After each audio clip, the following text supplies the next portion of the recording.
Comment se libérer définitivement de toute forme de conflit relationnel et retrouver la paix à l'intérieur de vous quand vous êtes face à un conflit, si jamais ça arrive encore. Bienvenue à vous dans cette vidéo, je suis vraiment très heureux de vous accueillir. Et si c'est la première fois que vous arrivez sur ma chaîne YouTube, bienvenue encore une fois. Et je suis sûr qu'on va passer un excellent moment ensemble. Donc dans la vidéo d'aujourd'hui, on va parler de 3 étapes dans l'évolution de votre esprit inconscient pour que vous puissiez retrouver la paix en toutes circonstances dans des conflits relationnels et vous libérer des futurs conflits que potentiellement vous auriez eu dans votre vie par le futur. Donc on va prendre l'exemple dans cette vidéo d'une des clientes que j'ai accompagnées et qui avait des problématiques vis-à-vis de sa fille. C'est-à-dire qu'elle était souvent en conflit relationnel avec sa fille. Et donc je vais vous expliquer un petit peu face aux situations qu'elle a rencontrées, ce qui se passait réellement dans son esprit inconscient pour que vous puissiez comprendre les 3 étapes qui vont vous faire évoluer vers une paix parfaite dans toutes vos relations. Donc l'idée principale dans ce que vivait ma cliente, c'était que sa fille, en fait, de son point de vue, était assez bordélique, pas organisée. Elle passait beaucoup de temps sur son ordinateur, sur son téléphone, et du coup ça fait qu'elle se couchait tard, elle n'arrivait pas à se lever le matin. Et donc du coup, en fait, ma cliente, étant sa mère, se sentait tout le temps frustrée parce qu'elle avait l'impression que sa fille devait toujours se comporter de manière différente.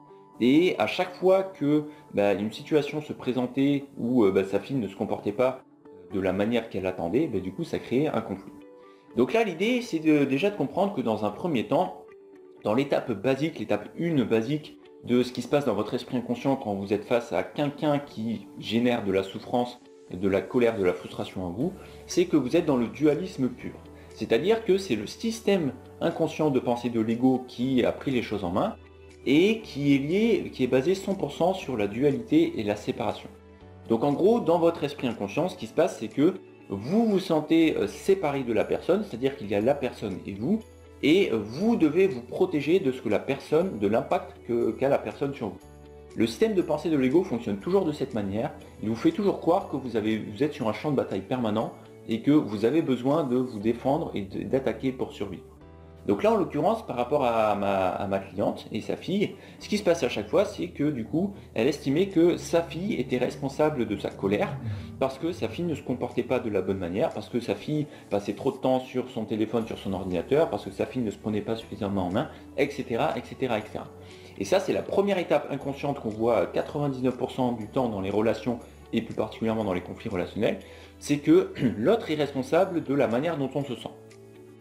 Donc ça, c'est vraiment important que vous compreniez que c'est ce qui se passe de manière naturelle, automatique, quand on est dans le système de pensée automatique de l'ego et donc dans le dualisme pur.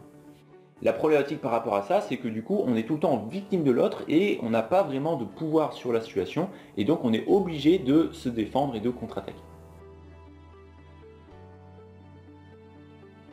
L'alternative première, du coup, l'étape numéro 2, c'est de comprendre que ce qui se passe à l'intérieur de vous par rapport à ce que vous ressentez de la situation et du conflit est uniquement lié à ce qui était déjà dans votre esprit inconscient. En gros, l'idée c'est de vous dire que vous ne pouvez pas ressentir dans votre organisme quelque chose qui n'était pas déjà présent. Et donc, quand vous êtes face à un conflit relationnel, la personne avec qui vous étiez en train de discuter a simplement appuyé indirectement sur un interrupteur que vous aviez déjà à l'intérieur de vous et qui a augmenté l'intensité des émotions que vous aviez en vous. Donc ça c'est le semi-dualisme, c'est ce que j'appelle le semi-dualisme, c'est-à-dire que vous prenez conscience que l'autre n'est plus responsable de ce qui se passe à l'intérieur de vous, mais en gros vous êtes responsable à 100% de ce qui se passe à l'intérieur de vous, puisque vous avez projeté inconsciemment chez la personne ce que vous aviez dans votre esprit inconscient. Et ça, c'est important de comprendre ça parce que l'idée c'est de vous dire que tant que vous continuez à fonctionner dans ce système de pensée inconscient de l'ego, l'ego va toujours projeter à l'extérieur de vous ce qui vous fait souffrir en vous. Et donc, dans le cadre de vos conflits relationnels, vous allez toujours voir en l'autre ce qui vous faisait déjà souffrir en vous mais dont vous n'aviez pas conscience.